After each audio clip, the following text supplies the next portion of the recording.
Hello, Mario. How are Hello. you? I'm doing fine, thank you. How about you? I'm great. And we're recording this for the second time, and I'm glad that the internet seems to be really clear. And you are joining today from Tulum, Mexico. And a lot of people keep asking me, where do I go in Tulum to do plant medicine, to do healing?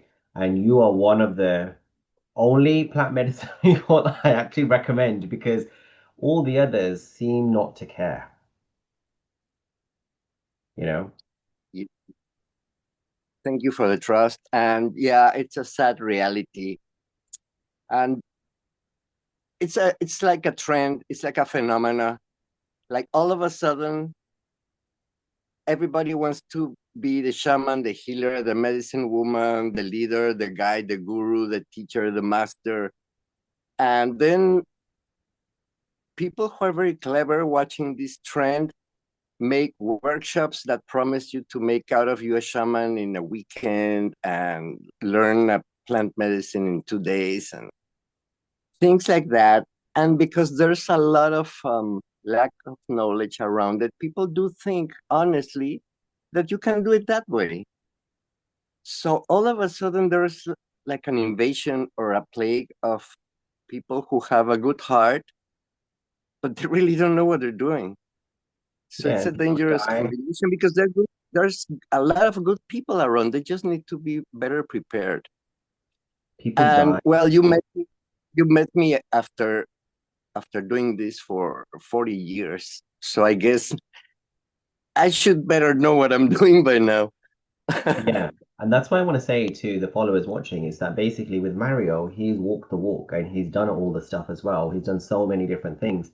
And what is really good is that within your care, you feel cared, you feel taken care of, you feel valuable, you feel special, but also the way in which you speak to the person, it's very comforting and kind and gentle, but also quite powerful. Because when you're really trusting, surrendering, letting go, you're very vulnerable, and you want to feel as though you are taken care of and you want to feel as though the person actually is there for you. And I remember especially when I did Bufo, when literally you are literally in the non-physical source realm or wherever you are, and you don't know whether you are alive or dead, like not dead physically, but like you don't know whether you have transitioned and you're in the but your voice just grounded me and brought me back home.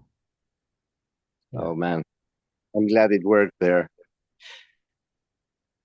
So let's start. Yeah, So I work with a lot of twin flames, and you're divine masculine twin flame, and you've been on the journey, and you're in union, and also all the healing work you do in your purpose.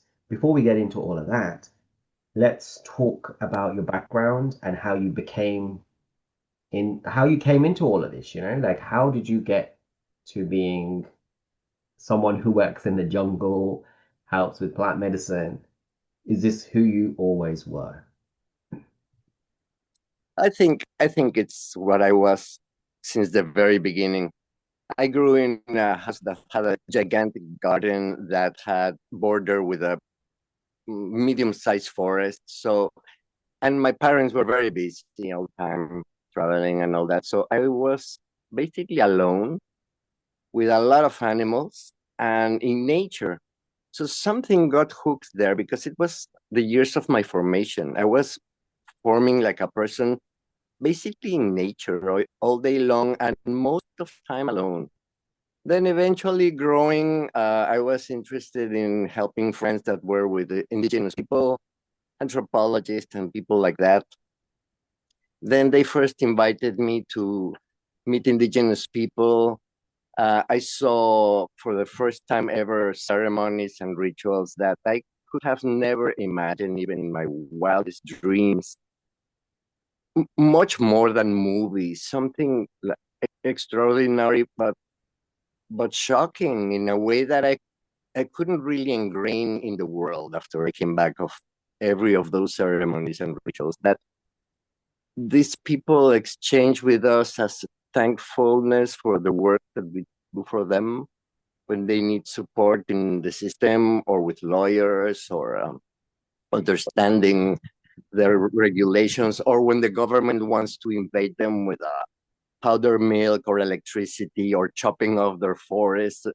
So when they need help like that, we provided it through a civil association. But their way to thank is to invite us to see their culture, and it's real. Nothing is fake. So when these things happen and you are there, these things kick you. They affect you profoundly. You can never be the same person again.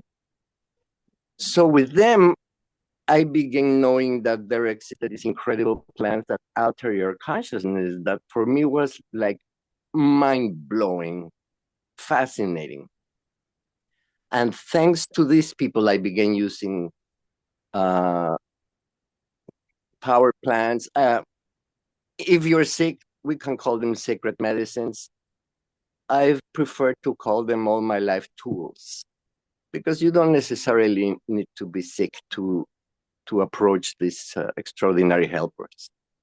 So then, using them myself with my very dearest, closest friends for many years, very strong, very frequently, and having good results because we were using them when we dared to use them by ourselves. It was under indigenous format, behaving with respect, with a preparation, with fasting, with we took care of every little detail that we could. We could shower specially with water made with flower petals. I mean, we would add as many elements to make our attention be fixed in you're going to do something very special with yourself. You're going to transform. So I began sharing this way to relate to these tools to my friends. I began being with them in their, let's call them, initiations. I was frequently asked to take them there for the very first time. How old? So How old were you the I first was time? very young. I was 20. And I I was remember 20 when all these big. last time we spoke when it got cut out was basically you are Mexican and you grew up in Mexico and you basically as a kid were always interested in nature, felt like there was more. And so the universe or whatever you want to call it took you down this path. So at the age of 20, which medicine did you take? And can you explain the different types that you do or that you do in your retreats and the benefits? Well, of course, I began smoking pot with my friends, and considering the moment and the generation, I began really late because all my friends were smoking since they were, I don't know, 12, 14, which is normal these days, you know. But in my days, it was different. So even when it's very soft, I was always kind of probably afraid of pot. And then finally one day I did it, and it helped me. It really helped me. I'm coming out of adolescence, or probably still in adolescence. You have a lot of storms going on in the mind, emotions and all that. So pot did help me. And it's the first time I met a master that could like tweak your mind. And this was fascinating for me. Then one of the friends that I was smoking with had used mushrooms before with indigenous people, and he was telling me a lot about it every day. So the first time I felt the call, I said, okay,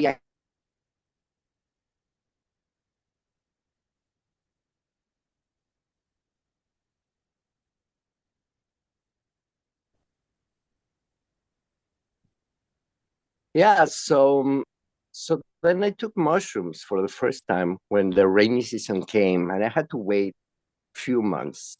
I was like desperate to meet the mushroom, and that was like the first real initiation of my life. And he was very nice with me. We prepared the room, we cleaned it all, we bathed specially, we dressed in white clothes, we made out of the room like a ceremony room. We played special music, we did breath work, meditations, a lot of preparation. He was really kind to share with me the indigenous way. And then later, I began using them frequently with him. And at some point, I said, if could we go to the indigenous people to do it with them?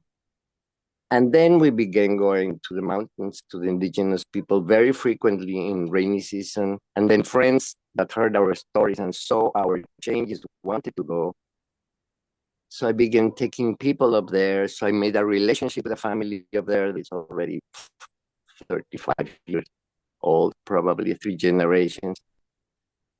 And then I met later on the Wirrárica people, also known as Huichols, the people of the peyote in the desert, who that was like the next step to go much deeper in myself and in life.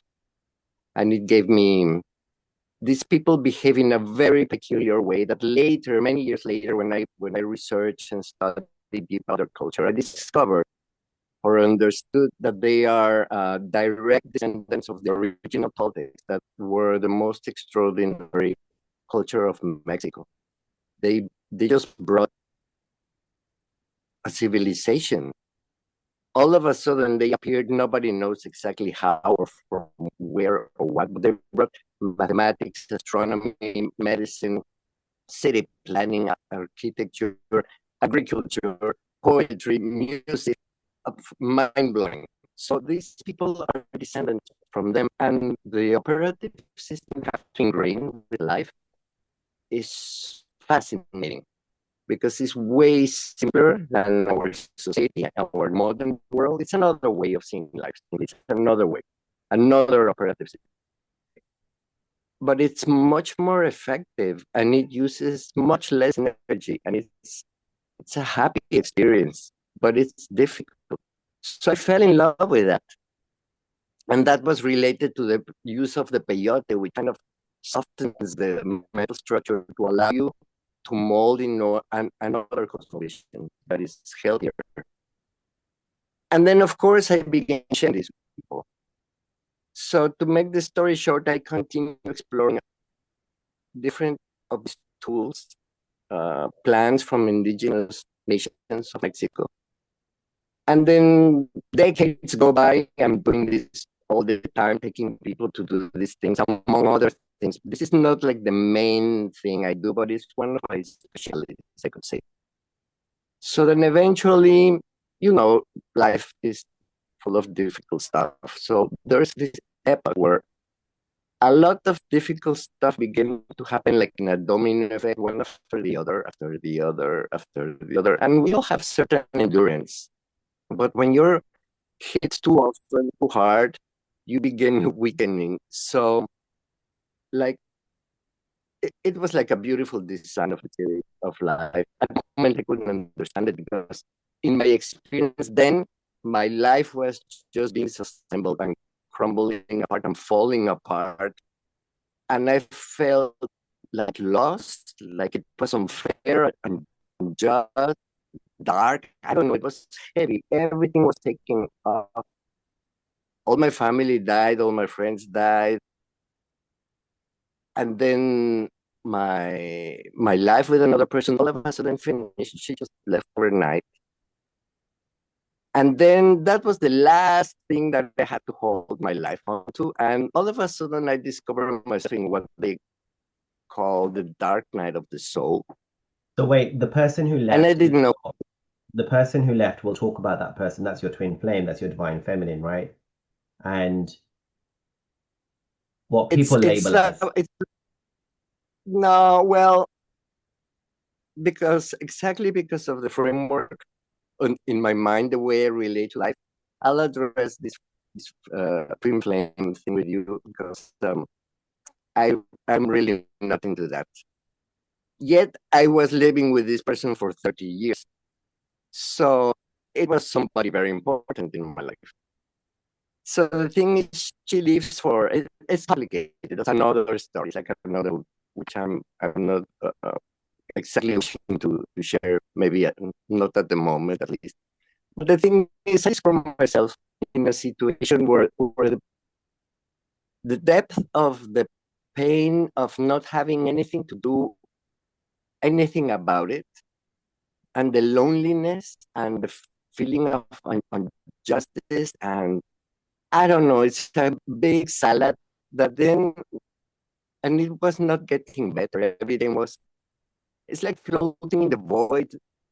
There's no horizon, no up or down. God doesn't exist. The spirit is a joke. Love, what's love? There's nothing, nothing. And it's terrible.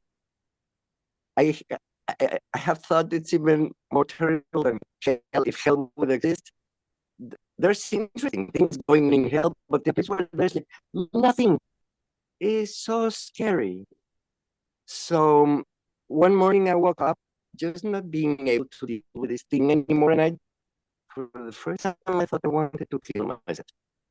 Terrible when you arrive to this thought, but seriously, scary, very scary. And I was in this turmoil, in this storm, when Bufo came to my life, and I attended the call, and it was difficult to get there, and I had to travel a whole night and whatever. But and I thought, well, if this thing doesn't help me, I already know what I'm gonna do. So I did Bufo. I died. What I really, really wanted, Bufo killed me in the most beautiful way ever. To be able to be reborn clean and fresh and new start, full of light and love and inspiration and portals and possibilities. So I just couldn't believe the miracle of Bufo. And I didn't finish my work in the first round, so I did it in the initiation for me was 3 times, where I finished understanding like the opening of that door. And the third time I did Bufo, I decided I just have to surrender to this tool and help spread it. So that's when I became a facilitator. And I dedicated to study for till today. Since I began every day, I'm studying, learning, having more experience. Everybody's different. Every ceremony is different. And then on the way serving Bufo, I had to learn Cambo, which is, it's not a psychedelic, it's not a hallucinogenic, but it's a Amazonia cellular cleanse. Very interesting, because if you modify your body, also your mind and your emotions are modified. So thanks to this plant, this frog, sorry, it's a frog, I discovered that if the body is dirty, the mind thinks dirty and the emotions are dirty. So when you clean up all the toxicity in the body, the toxicity in the mind and the emotions are also clean. So I found this one fascinating, even when the procedure during the ceremony is very uncomfortable. It's purging and nausea, and sweating and heart beating, but it's really, really good.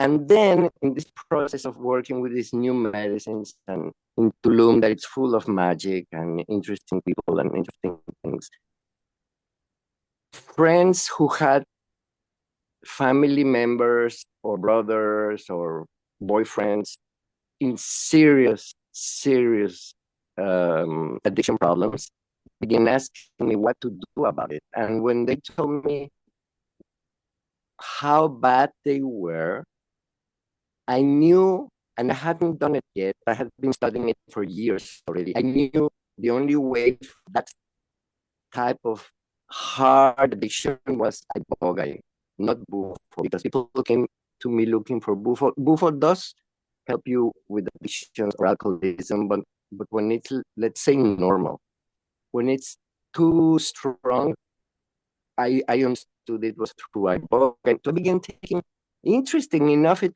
arrived all of a sudden, like in an epoch, one after the other, and I was taking them to this clinic here in the Caribbean, specializing in ibogaine. And then to make the story short, I ended up getting friends with all these people in the ibogaine world, and I ended up learning from very good friend now. And so I began serving ibogaine for years. So it's been fascinating, because very specially because I never look for these things. And Mario, When my path began, yeah. I'm gonna want you to explain all the different medicines for people who don't know what they are, what they're used for, how they work on you. So, Okay. if we can start with first was you called pot, which is cannabis, which is weed. So you can use Yeah. that in a ceremonial way with Mother Mary, right? That's what they Yes. call. So do you want to explain how cannabis can be used in a medicinal way? Okay. Yeah. Beautiful question. Thank you very much, and I'm glad to answer. Um, for some marvelous reason, nature provides of all these tools that have this incredible, well-designed microscopic connectors to parts of our metabolism that have the correspondence to them.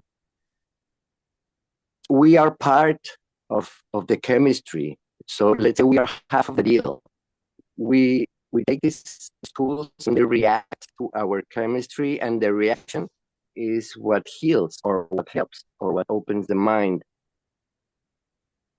Some of them are tricky, and you have to be very careful how you walk with them. For example, pot, marijuana. She's so beautiful, so tender, so helping, so soft, so creative, so comprehensive, so beautiful, really. So beautiful that you want more. Ah, watch out, watch out, watch out. Because then you're gonna go for more and it's gonna be very beautiful. And then you're gonna want more and it's gonna be very beautiful. But then with time, as the body saturates with THC, the active component for the mind, and the body also creates resistance to substances, even to carrots, to everything we create resistance. So the more you use it, the more amount you need to equal when you didn't have the resistance. So every time you need more to arrive to the same place, but you're saturating the body more and more and more. And that makes you want to do it more frequently, more amount. And there's a point where it doesn't matter how much you smoke, it doesn't make you high anymore. Because you're saturated. You're so stoned that you don't even know anymore. So that's when you don't know how to deal with it. And I have never seen anybody that understands this school fast. For all of us, took years of observation and failing and failing and failing until one day, I don't know what happens, that we're able to recover the respect for the master and use it only when you really need it. Knowing beforehand that it's so beautiful that you are going to want more. But when you receive help, stop, don't go for more. So this is And that's the way interesting to have. because I have quite a lot of followers or clients who have addictions to cannabis because they're Yeah, using it to numb it's true. out, to avoid. Exactly. And thank you for mentioning this, because I noticed through the years using tools. At the beginning, I thought we all use them, and I was born just coming out of the hippie revolution, where all the psychedelics were used to expand and open and awaken consciousness. So this thing was flying in the air all the time. So I had the idea that if we were using these things, it's because we were like following the pioneers that showed us the way, and the way is open consciousness. But then, being with a group of friends, I discovered that no, some of them were using it to escape, to run away, to not know about themselves. And probably that's with my close friends that were having difficult lives is when I began to get interested in supporting people fighting inner battles.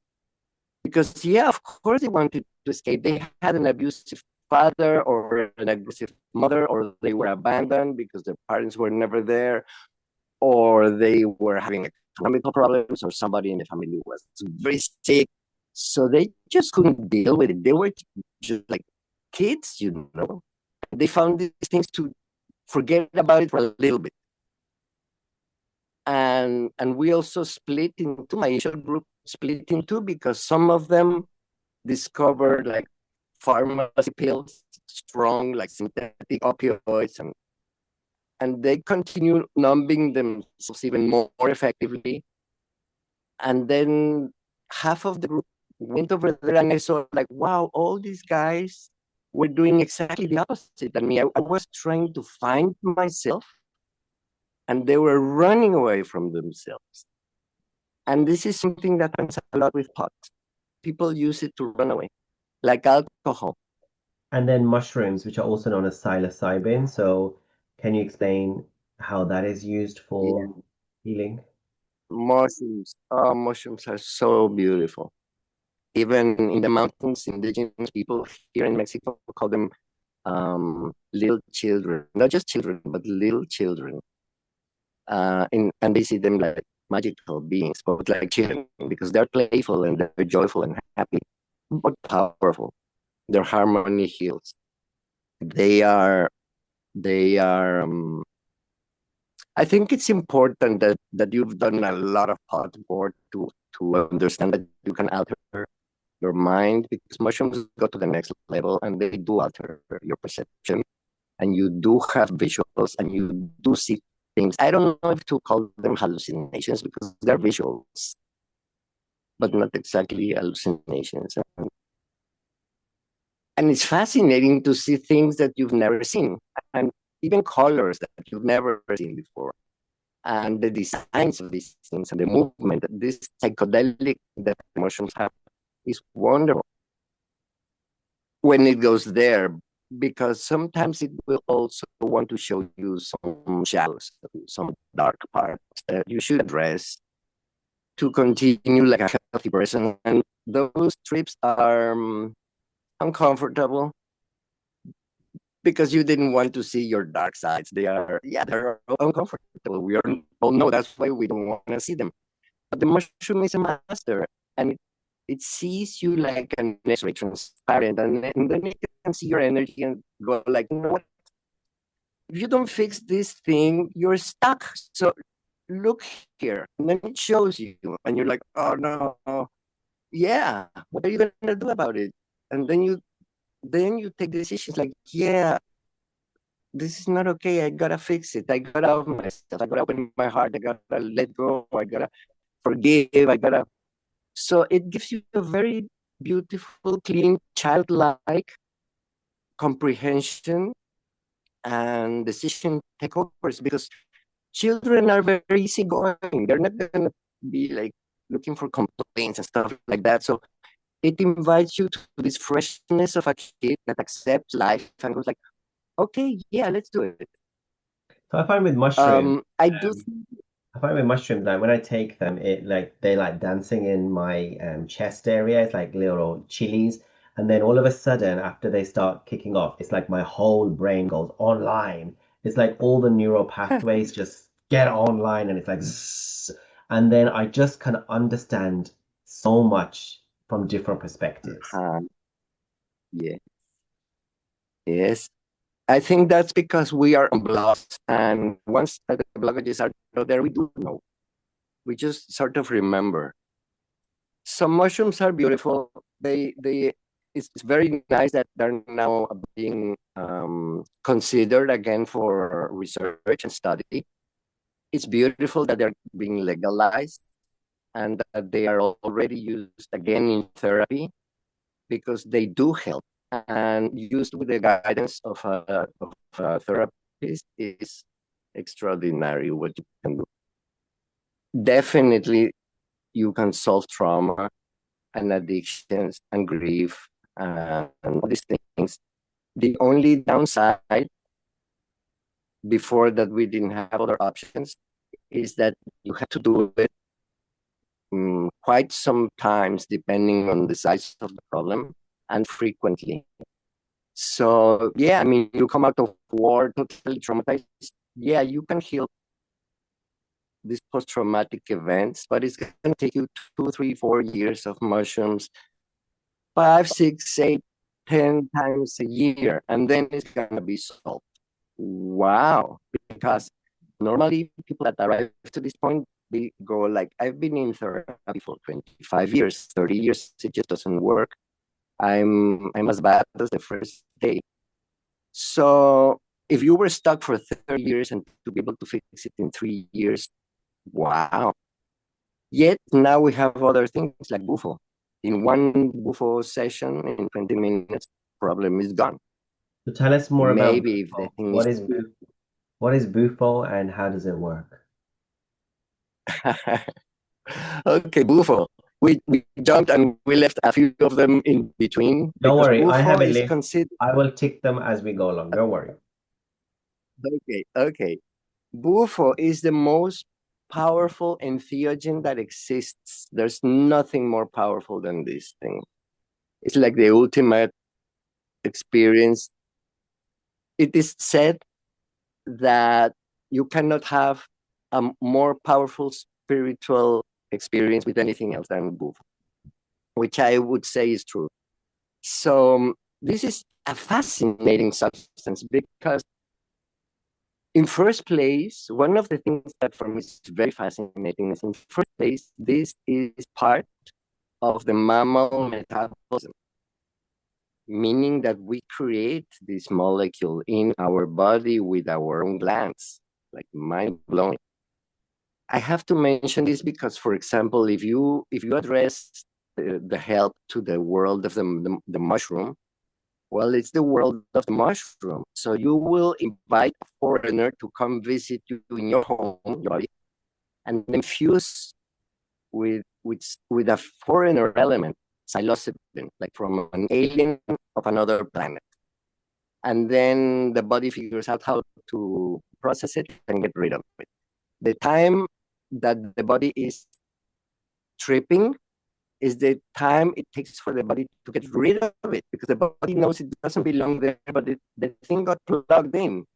So if the trip is 6 hours, 6 hours took the body to unplug it and get rid of it. Yeah. Because it doesn't belong there. Same thing with mescaline. It's the world of the cacti. It's another alien from another planet.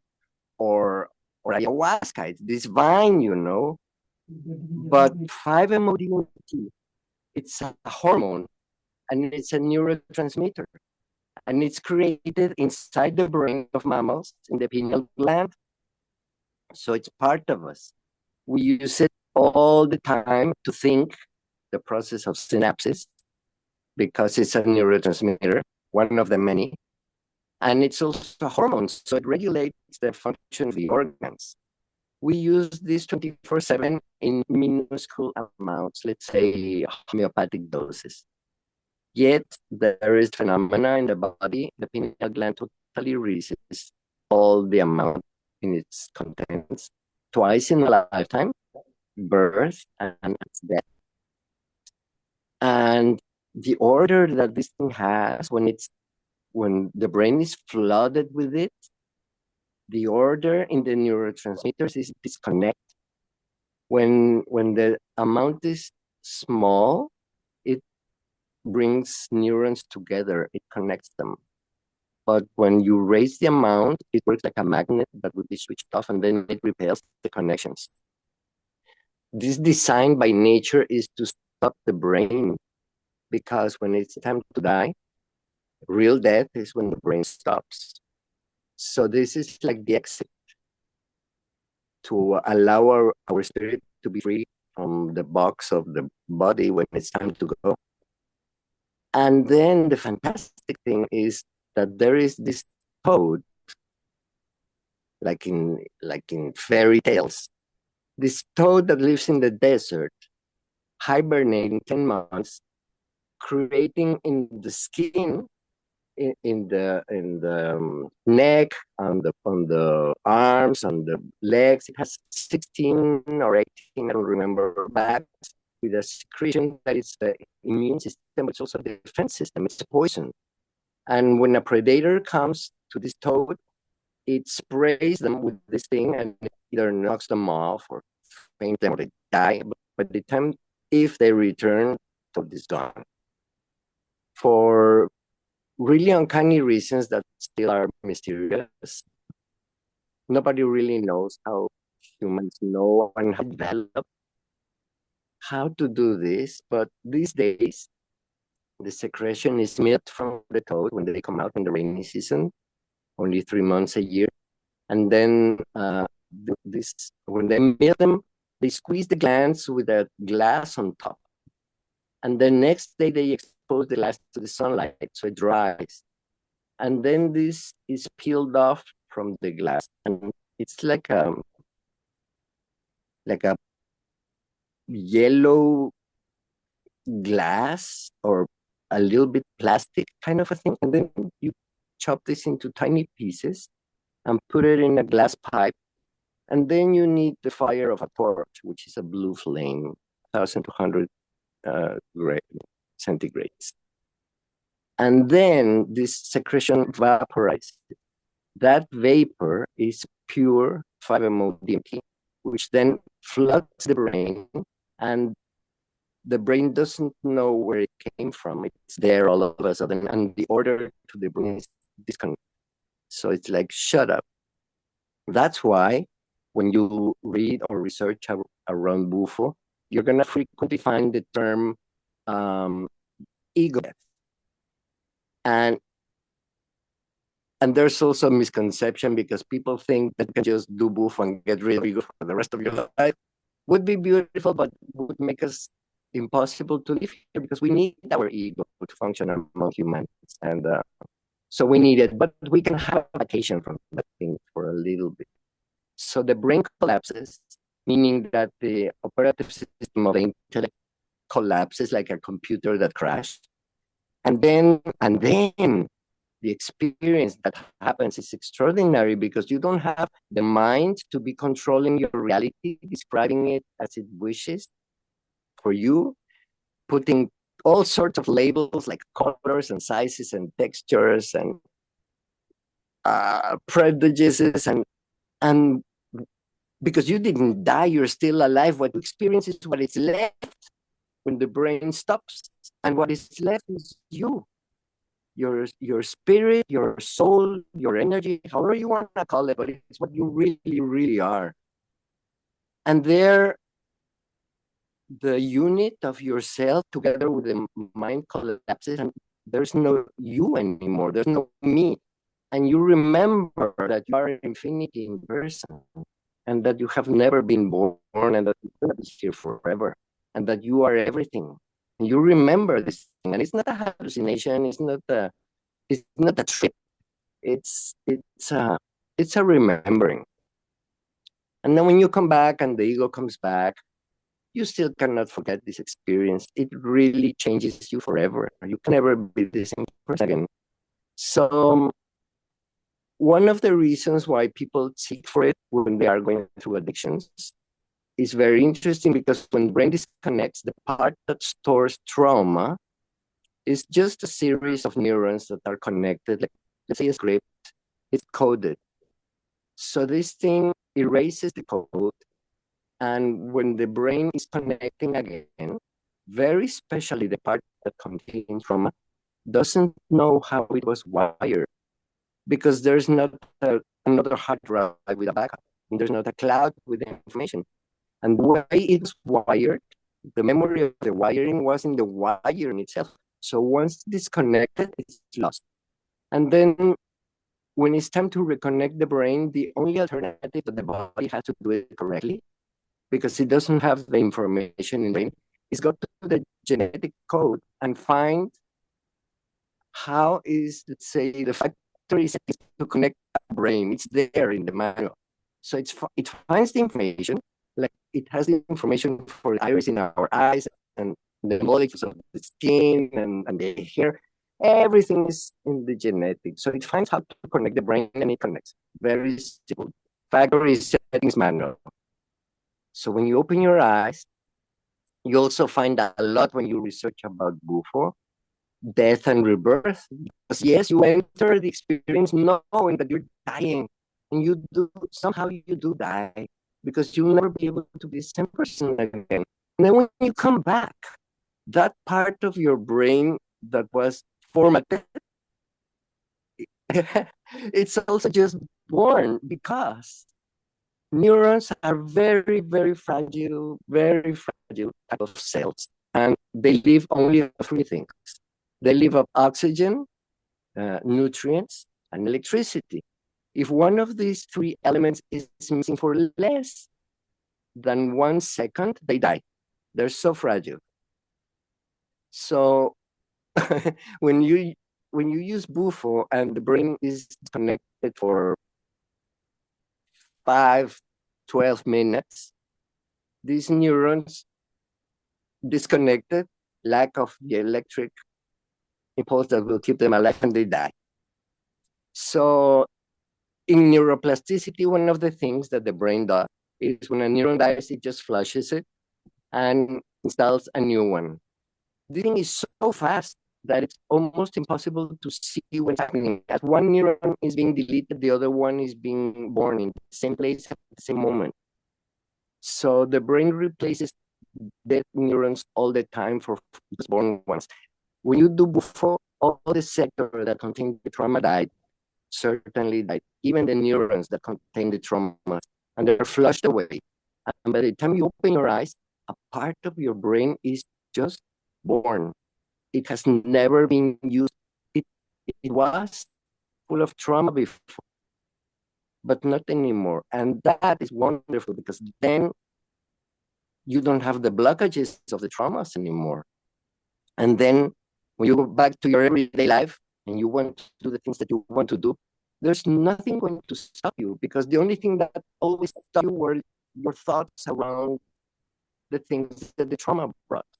So once that you fix trauma, we were talking a while ago how people use things to run away. Yeah, from pain. Nobody wants to suffer.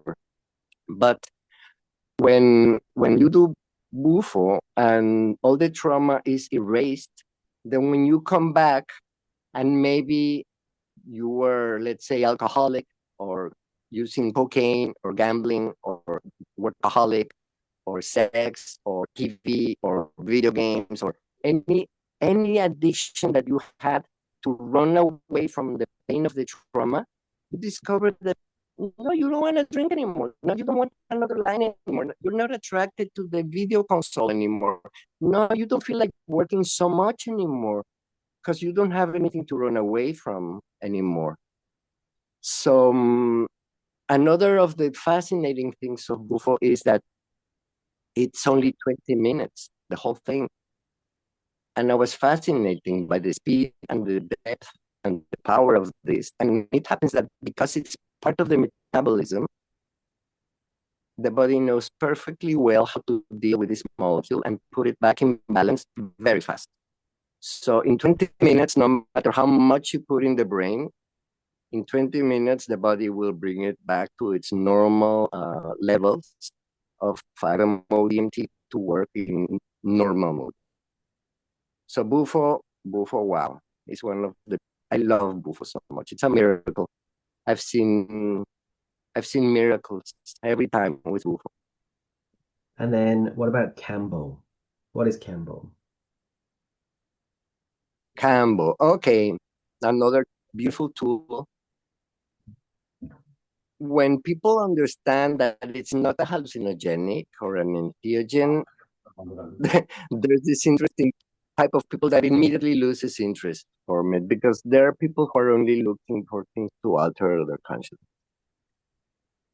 Cambo, even when it's not a hallucinogenic, it puts you in a very interesting trip, but not a substance trip, but you're tripping and you're taking decisions and things are happening.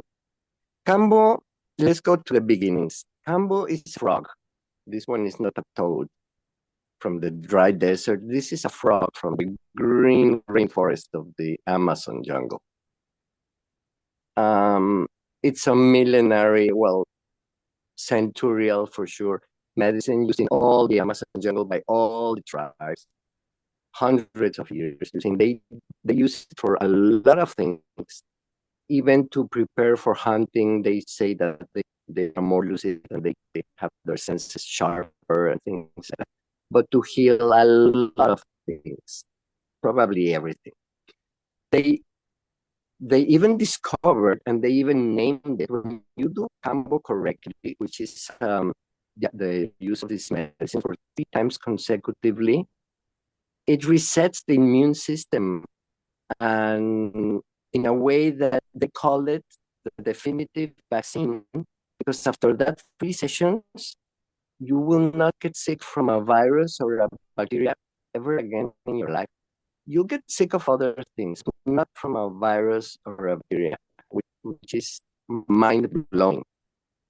When I heard this the first time, I thought it was one of these indigenous beliefs, until I did these 3 sessions for the first time, and it's already years, and I never got sick of anything again till today. So I don't know if it's coincidence, but I do believe this thing, and I felt my body changing. So what happened with this frog is that it's covered by a gel,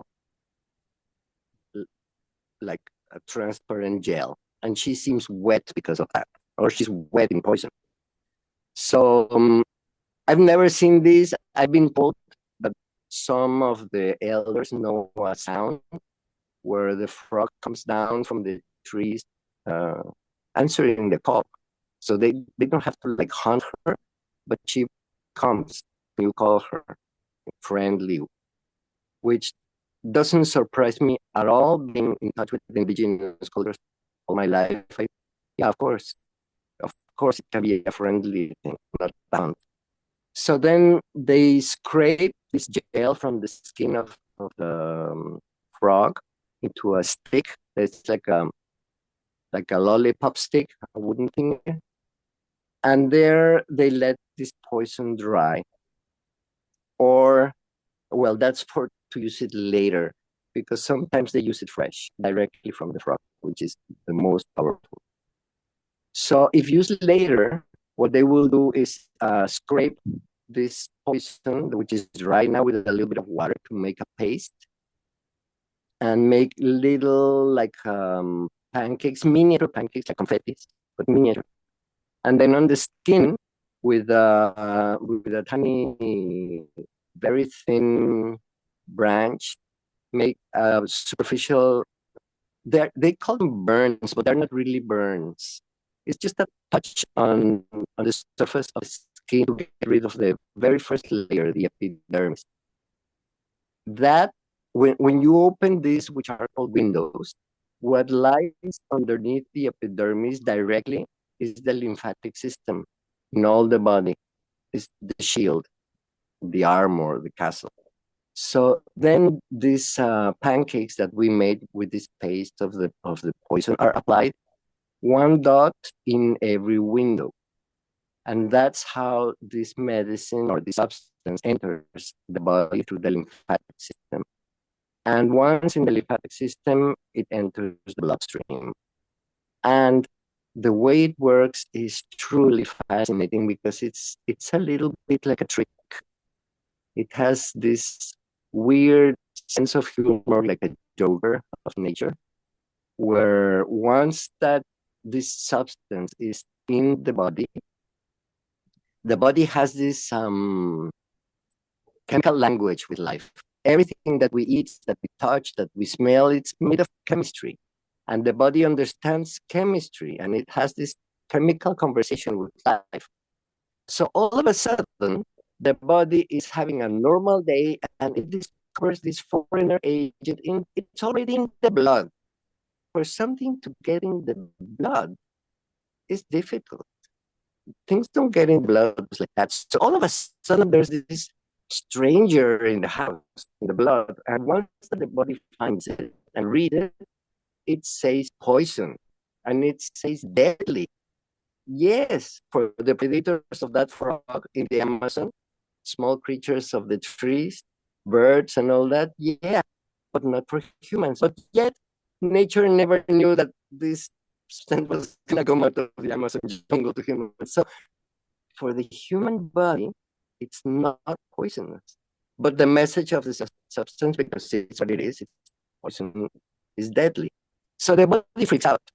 And the first instinct of the body is to be alive. So it doesn't want to die. And what it would do as an emergency, and if you've never done combo before, this would be like an initiation. It's the first time in your life this would happen. But the body is so determined to be alive and to get rid of this poison immediately that it decides to open the lymphatic system, the totality of it. Normally, the lymph, which is the white plaquettes of the blood, the immune system, is released in small amounts, just what is needed, and it's super efficient. But this time, all the army is out, and it's like a liter and a half of lymph that is all of a sudden in the blood, trying to find the frog. And the frog is found immediately, of course, but the army is out. And the function of this immune system, once in the blood, is to find and sequester every toxin and pathogen found anywhere. So the blood will go to every single corner of the body, and the heartbeat accelerates. So the blood is moving fast, arriving everywhere. In the transition through all the body, it finds, as it scans, a lot of toxicity and a lot of pathogens and viruses. And it grabs them and it carries them till the liver. And in the liver, they are filtered. They are held on there. And then the body has to determine, what am I going to do now with all this garbage? And it's then the decision if it's going to be sweated or pee or poo or salivated. But then when you begin the procedure, you drink like a liter and a half of clean water that is still there in the stomach, just waiting for the moment where the body discovers a lot of water, which is the ideal vehicle to get rid of these toxins as fast as possible. So then through the vial, there's this other organ. Sorry, I forgot. There's this organ that it's between the stomach and the liver, so it's used as a bridge. Through there, the liver decides to empty the contents in the stomach, and the flavor and the strength of this is so unbearable that you immediately purge. So that's the way that these things are out. When this is done for 3 consecutive years, 3 consecutive days, what happens is that you will be able to clean all the years of stuff that has been accumulated, and not always the body knows how to deal with things. Very especially these days, we have a lot of plastic, microplastics, and a lot of heavy metals. Interesting enough, this little frog cleans these kind of things also. So the process is very strong because you feel very nauseous, you feel weak, you sweat, the heart is beating strong, you're uncomfortable, you would like to lay down, but you can't. The face is swollen. You feel delirious. You vomit.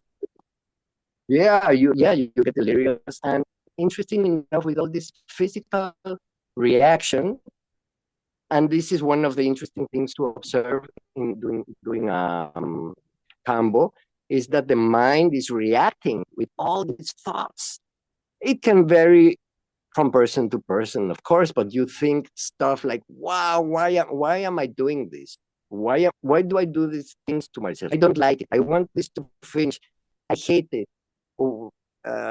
When does it finish? All these kind of things. And then those things create emotions that are very uncomfortable. But the fascinating part of observing this is that you're dealing with toxins. This medicine found a huge amount of it. Once that is grabbed, the mind immediately reacts. So the thing that is going in the mind is related to all that toxicity. So if you enter the experience knowing this thing, it's fascinating because you can observe how those physical toxins do pollute your mind, and you think in a toxic way. And you also notice, as you purge this stuff out, the way the mind behaves changes, and therefore your emotions as well. And by the end of the process, you feel really, really peaceful and clean. And your mouth tastes a bit too until you wash it or Yeah, fall asleep like with the poison. the taste is horrible because it's who knows how many toxins of how many years, but it tastes very metallic. Yeah. Everybody tells me it tastes I'm not metallic like the most and fan of very. medicine. And the next one is peyote. But let me just close with a combo because all this, yeah, okay, it's comfortable, it's interesting, it's metabolic and all that. But you know, I just want to share this in case somebody at some point would feel this could help them. The first time I saw combo was in an anthropology book, and I found it like savage, prehistoric, terrifying. And I remember thinking to myself, well, I'll never get close to this thing. But eventually came all the way to me doing it. I didn't want to do this. I didn't want to learn this. Every time I did it, I didn't like it. Few times I did it forced, pressured by others, but not really wanting. But the last one that I did already wanting to do it seriously and as strong as I could deal with it, 3 days, beat the hell out of me.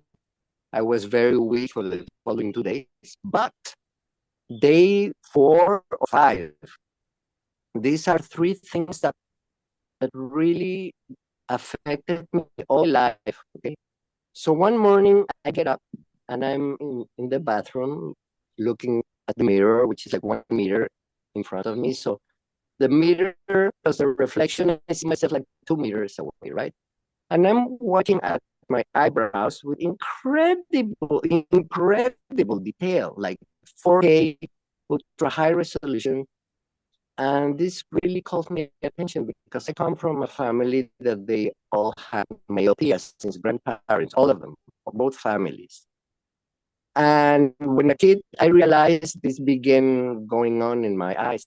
But I also saw the adults going to the optometrician and returning with thicker glasses every time. And then one of these adults explained me that the eyes go lazy and then you need thicker glasses every time. And that horrified me. And I promised to myself, I'm never going to use glasses. I don't care. So all my life, I learned to navigate seeing slightly blurry. Fortunately, it was never like a problem, but it was never in focus. So this one day, I'm watching myself in this incredible focus. And it's so unbelievable. I'm even seeing my pores in the mirror. And it's so unbelievable that I think I must be dreaming. I thought it was so crisp that it should have been a lucid dream. So I look at my bed, and no, I'm not in the bed, and the bed isn't on. I'm in the bathroom, and I even slap myself. I remember, like, wow. And then I look down to the sink, and there's this tiny Colgate toothpaste that I brought from a trip. And I'm reading in miniature letters. It says Colgate Colombia. And then I'm thinking, Colgate Colombia, what is this product doing in Mexico? If we have Colgate in Mexico, and I'm all this stuff. And then I look back again and I realize these letters I could have never in my life read them even close. Miniature in a tiny like toy. And then I go like, what's going on? And then I look out to the window and there is this panoramic advertisement from a hotel like a kilometer and a half away. It looks very small from the window. And I'm reading the telephone number of this place. And then I got like worried, like, what, am I okay? And what's going on? Really, really powerful, sharp vision like never in my entire life. And then I'm feeling in my stomach like butterflies. And I asked to myself, what's going on? I got a little bit afraid. Maybe, I don't know, something was going on. And my body watching me all the time, like a dog, super happy, waving the tail, lets me know, Cambo. And I'm like, oh, wow, Cambo. Healed your eyesight. Wow, wow. And then later researching, I understood that when you have blurry vision or a lot of eye problems are just only toxicity in the nerves that have to do with it in the brain. So it's just dirt. And once you clean it, you recover your vision. I'll be brief. Another of the things that happened in that epoch, we we were a group of facilitators in a place. We were working all of us together. We were even sharing a house, and we were in that epoch, in that moment, serving bufo when you already learn it and you're like working all day long, 10, 12 ceremonies per day. We were like in ecstasies of the permanent miracles that we were witnessing all day long. And this excitement, this party spirit had us like celebrating all the time, and we gathered with the friends, and somebody was like, ice cream, yeah, ice cream, and then 2 liters of ice cream, and somebody was like, pizza, yeah, 2 pizzas, and then somebody chocolates for everybody, cakes. And we were in this behavior since the morning till the night, like eating like pigs in party, like heavy. And I have to go one step back, because one of the things that Campbell takes away from people is this yeast called candida. So many years ago, I had a problem with candida. It's a type of a mushroom that when it overgrows, it destroys your health. And when it grows too much, it destroys your digestive system. So I ended up with a doctor. They gave me this medication that targets specifically candida. They got rid of it, but I was surprised, and I was worse. And when I returned to the doctor, I learned there that candida is part of the microbiota, the intestinal flora, and you need it to digest. It's the part that disassembles the food. It's a type of a mushroom. Mushrooms disassemble things. So You need it to digest. So, you need it in so then I balance. was given, yeah, and then I was given probiotics and special diets, and you have to do this, and you cannot do that. The story got complicated for many years, and I was never able to fix it. Never, years. So I ended up like surrendering to say like, okay, this is destroyed, and I'll just have to deal with it for the rest of my life. And it was very confusing, because sometimes I could eat something that would be okay, and in another occasion it would not be okay, not at all. So I didn't even know what to eat and not to. It was out of balance, heavy. So there we are in this party season, eating like pigs, like just junk food and sweets, man. And then I realized, I remember I was in my house and I froze, and I go like, whoa, I should be in the hospital now with a big problem. And then I remember I've been going to the toilet really well for the last week, and I digest everything really good, and there's no acidity, and there are no cramps, and there are no pains, and there's like no problem at all. And then I'm like fascinated, like what just happened here? And again, my body watching me, hearing me all the time. Again, like a waving dog tail goes like, Cambo. And I'm like, Cambo. Oh my gosh, this thing. All my respects.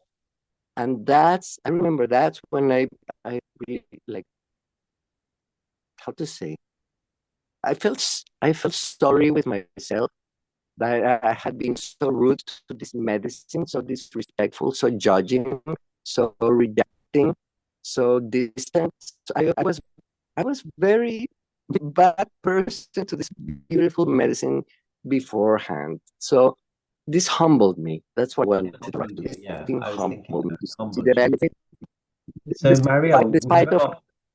we haven't got much time left, so I don't know if you can quickly summarize peyote and ibogaine. With peyote, just give it a one, two sentences, and the ibogaine we can have a paragraph or two. Okay, so peyote is another of the big ones used by many indigenous groups in the world. I could talk for years about that one, so I'll try to be as brief as possible. Let's go to the peyote, to the mescaline part of it. One thing that took me decades to understand is the peyote is the desert, because at the beginning I was taken away from the desert to bring to my friends, couldn't go there. And the experience was always very different than in the desert, very different. But I kept on taking it out. And one day I got scorned in the desert for decades. And one day I was picking up for my friends, and I was told, "Stop it. You're kidnapping me every year. I don't like this. You are not understanding that the desert is the peyote. You cannot take the desert with you. If you want peyote, you come here. And here, this is it. Is the whole thing, not just the So cacti. peyote is a And cactus, and if right? you, it's a cacti, yeah, very bitter, very difficult to eat. But the experience, oh man, it's so beautiful. So with peyote, you meet crisp lucidity, like being in the now, right now, in the very edge, and not lucid 1 second, remembering 1 second. No, you're in the edge, the very moment. It helps you stay there for many hours. And it's very interesting because as you are not being able to get out of this sharp lucidity, it's so strong how sharp it is that you feel that you were never in your life awake before. It's like that. And it's so strong that you feel drunk from consciousness. It's a And what very does it weird drunk. what does it heal? Sorry? What does it help to heal?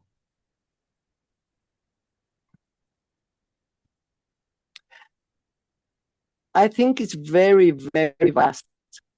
I think peyote is probably, that's why it's one of these huge masters, because I think probably anything that you target can be solved with peyote. And then let's finish I off with basically think, ibogaine. Let's finish off yeah, with, oh, I know. We want to keep it. ibogaine. So ibogaine is an African plant, right? From Yeah, Gabon. it's an African shrub. It's an African shrub, and it has in the roots it contains alkaloids that are psychoactive. The main one called ibogaine because it comes from the shrub of the iboga plant. It grows only in Africa, in the area of Congo and Gabon and Cameroon, only there. So it's restricted. There's not a lot of it. It's concerned now that so many people know about it, because there's no way to have more ibogaine than there is on the planet. So that's one of the tricky things.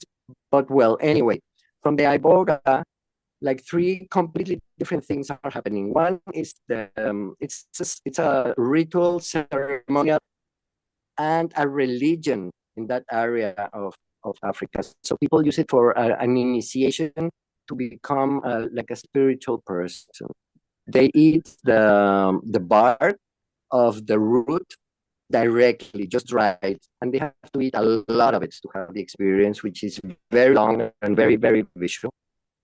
Then it began being used outside of that context to help with addictions. It was, like many other things, discovered by accident by some people who were dealing with addictions. That's another story. We could go there another time. But the thing is, from the bark of the root, if you do a simple laboratory filtering, you can get rid of the, let's say, the wood, and just leave the alkaloids, which makes it much easier to eat and digest, to have a lighter experience, because iboga, when it's raw directly from the plant, is rough to the body, and it's very nauseous and very almost impossible to move, etc. And it's But like there it's is also one of another the long It's also one of the longest journeys you take with medicine, right? Right, 36 hours sleeping. It's a long time. And then from that powder with all the alkaloids, which is called TA, total alkaloid, there is another laboratory process filtering to clean out all the alkaloids and leave only the ibogaine, which is the finest and the most powerful and the clearest one.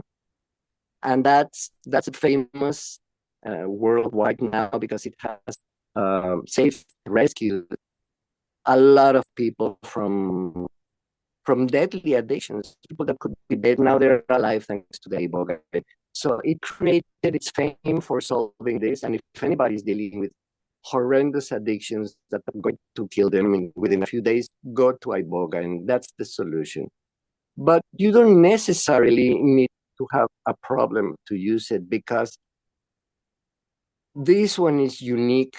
It's not it's not a hallucinogenic, it's not an entheogen, it's an honoremic which produces lucid dreams. So the experience that you have is like nothing you ever had before because you're gonna be sleeping awake for many hours, many hours. And the experience is unique. And the realm that you are taking dream to understand, to heal, to transcend, it's incredibly beautiful. Or it's not always visual. Sometimes it's just black, but there's a lot of understandings that you could never have arrived in your entire life. And you And the also plant feel knows. it's not just physical addictions, it's mental, emotional, it's PTSD, it's any sort of trauma patterns, right? Exactly. The way that ibogaine works is really beautiful because the only reason why we cannot solve our our traumas, our addictions, is because we don't want to see them. We are running away from them. And by doing that, instead of solving it, we give them power. The more we run away from them, the more power we give to them. So the beauty of ibogaine is that it will take you to a journey inside yourself where you are going to see all that which you don't want to. But ibogaine is so compassionate. It allows you to see things that with your normal mind frame would be very heavy or very sad or very terrible or very traumatic. And during the ibogaine, when you see those things, it's just understanding that things were like that and they happened and it's okay. And now you understood and now you're free. Very, very simple, but absolutely real. When you come out of the trip, you discover that all those things that you finally dare to see because you had the platform that allowed you to see without being unbearable, you were able to see and accept, then the problem doesn't exist anymore. And A you're free. very gentle, And you're free. a gentle way of doing it, right? Gentle, loving. Yeah. It's like a grandmother. She loves you dearly, but she won't let you crash. So I mean, Mario, she could like how can people reach out to you? Do you have social media? Do you have email, website? I'm since I moved to Tulum, I'm relying more on the website. I have left social media a bit on the second plane or third plane. I used to be very, very active in social media, but not anymore. But I have a web page that has all the information of all the things that I do. So I'll put that in the I know description. I'll put it in the oh, description. thank you very much. I not only work with this type of tools, I do a lot different practices that come from the indigenous world. This is what I less do, but as I told you, it somehow became my specialty working with these tools. So Well, yeah, thank thanks you so for much putting. for going into detail because a lot of people get confused, are unaware, but this is very necessary for, especially if you're stuck in a problem for a long time and you really just want to heal. I find that plant medicine takes you there, and you want to be with someone safe. And I find that I've scoured everywhere, and you are the safest that I have found. So thank you so much. Well, thank you for your words. What an honor. Well, you felt that I do this from the heart, really. Exactly. Thank you.